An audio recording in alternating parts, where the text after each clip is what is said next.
Halo, balik lagi dengan gue Bayu Tabusala di Ekonom Pemalas. Kali ini gue mau bahas soal GCG. Jadi eh, beberapa kali gue kehilangan Beggars. Hari ini juga gue kehilangan Beggars karena gue ngerasa GCG dari sebuah perusahaan itu buruk. Dan gue nggak mau masuk karena gue lebih bilang kayak lebih baik kehilangan opportunity dibanding kehilangan uang. Tapi hal ini hampir berlangsung beberapa kali. Do I know how to spot bad GCG? Atau gue hanya berasumsi bahwa perusahaan ini punya GCG yang buruk. Nah, yang akan kita bahas adalah satu, GCG itu penting atau enggak. Kedua, seberapa jauh atau seberapa uh, harus lo menilai sebuah GCG dari sebuah perusahaan. Kayak lo harus ngeliat apanya sih. Dan ini adalah key take dari apa yang gue pelajarin, karena menurut gue kalau misalkan ngelihat dari sini ini akan bias banget. Hanya dari pengalaman yang gue milikin doang. Yang ketiga adalah should we invest in the bad GCG company gitu. Jadi ada tiga ya. Satu adalah apakah GCG itu penting. Dua, seberapa jauh lu bakal menilai. Ketiga adalah apakah lu akan invest di perusahaan yang GCG-nya buruk. Yang pertama kita akan bahas, menurut gue GCG itu penting-penting nggak penting. Kenapa?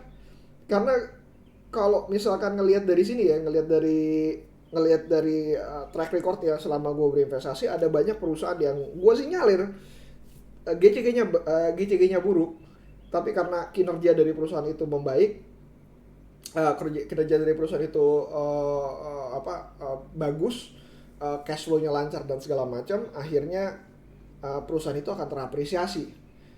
Nah, uh, berikutnya lagi adalah GCG yang seperti apa nih yang mesti yang gue perhatiin pada zaman dulu. Gue biasanya ngelihat dari pemegang saham pengendali dan bagaimana kelakuan dari pengendali tersebut mengoperasikan uh, perusahaan yang ada di bawahnya gitu. Nah, itu adalah cara gue untuk ngelihat hal tersebut.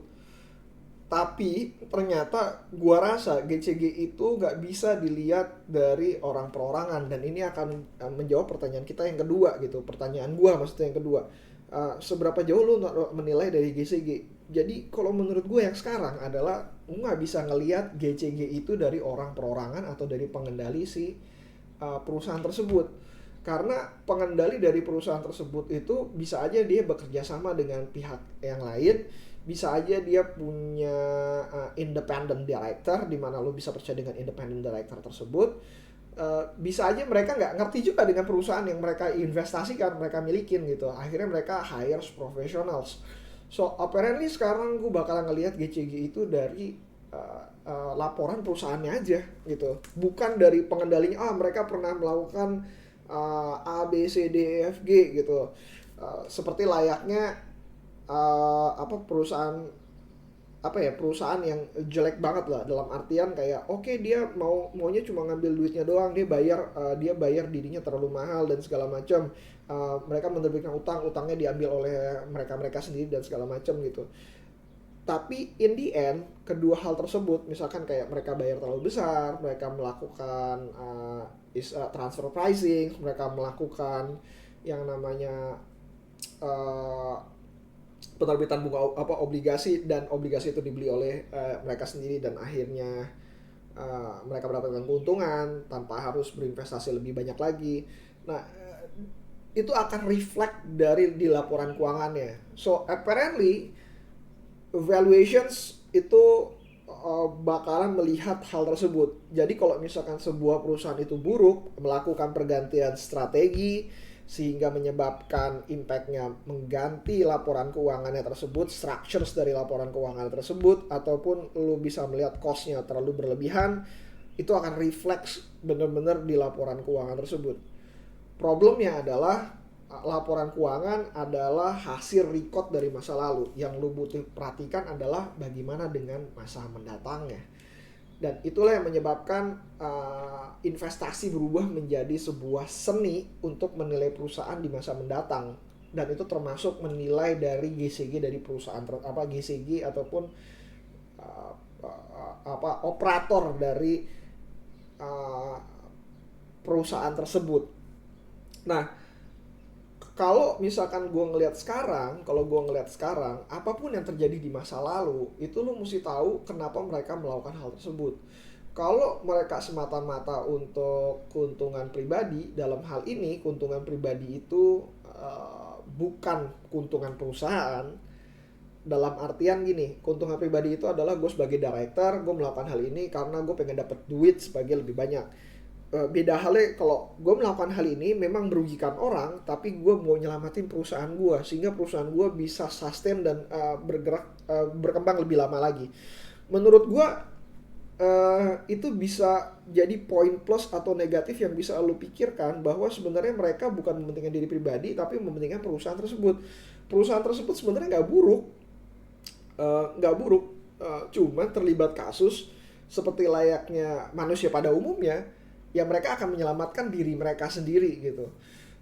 Gue losing beggars beberapa kali karena ngeliat bahwa gue pikir GJG-nya buruk. Ternyata enggak juga. Pas setelah gue pikir-pikir, mereka berusaha untuk menyelamatkan perusahaannya tersebut.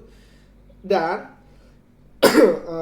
walaupun perusahaan-perusahaan ini nggak bagi-bagi dividen, ya perusahaan itu tetap bertumbuh, tetap bayar pajak, tetap bayar karyawannya, ya walaupun terjadi pemotongan waktu pas COVID, tapi semata-mata memang biar gimana caranya perusahaan ini tetap bertahan. Itu yang sebenarnya harus poin yang harus dilihat dari overall GCG tersebut. Selama mereka nggak melanggar peraturan, mereka jalan, selama valuationsnya reflect sama apa yang mereka kerjakan, selama cash flow-nya reflect sama apa yang dikerjakan juga, gua rasa it's a good choice company to invest.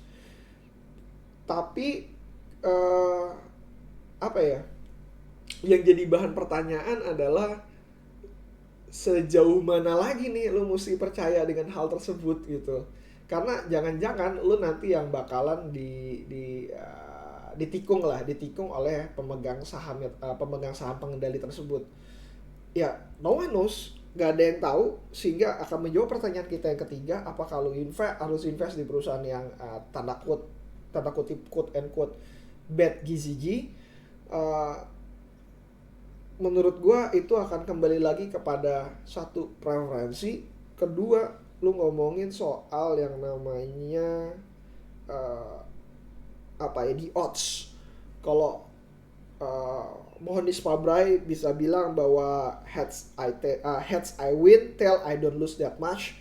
Artinya lu harus tahu bagaimana manajemen resiko dari portofolio tersebut, portofolio lu untuk berinvestasi di perusahaan-perusahaan yang seperti ini. Akan sangat tidak wise kalau misalkan lu udah ngerti bahwa perusahaan ini GCG-nya buruk dan lu menaruh 100% uang tersebut.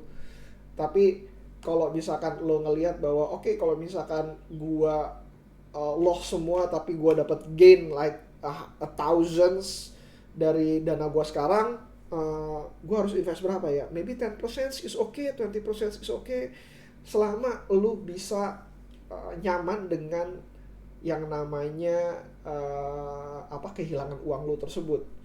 Dan gua melihat investment gua dari satu hal, apakah gua bisa tidur nyenyak. Dan ketika gua berinvestasi pada perusahaan yang quote and quote GCG-nya buruk, jangankan nyenyak, mungkin gua nggak akan bisa tidur. Jadi kalau misalkan gua nggak bisa tidur dengan nyenyak, berarti ada yang salah dengan portofolio sizings gua di perusahaan tersebut, atau gua nggak punya cukup convictions untuk masuk ke perusahaan tersebut.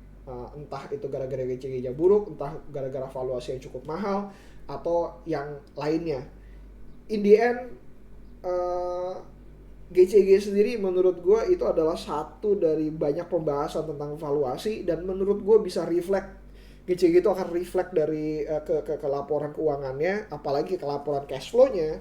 Dan lu nggak bisa ngelihat pemegang saham, pengendali ataupun yang lainnya sebagai bentuk dari GCG itu sendiri. Selama mereka bisa sustaining dari perusahaan tersebut, dan menurut lo bilang katanya oke, perusahaan ini bisa bertumbuh, go for it lah untuk lo berinvestasi di sana, dibanding lo berpikir bahwa nanti gue ditipu dan segala macam. In the end we are just investor retail, nggak perlu banyak terlalu mikir bahwa kita bakalan ditipu atau enggak, karena bahkan yang menurut lo tidak, dan gue rasa sih ya, ada banyak penipuan yang terjadi di dunia keuangan itu justru datang dari yang tidak lu duga, bukan dari yang lu duga-duga.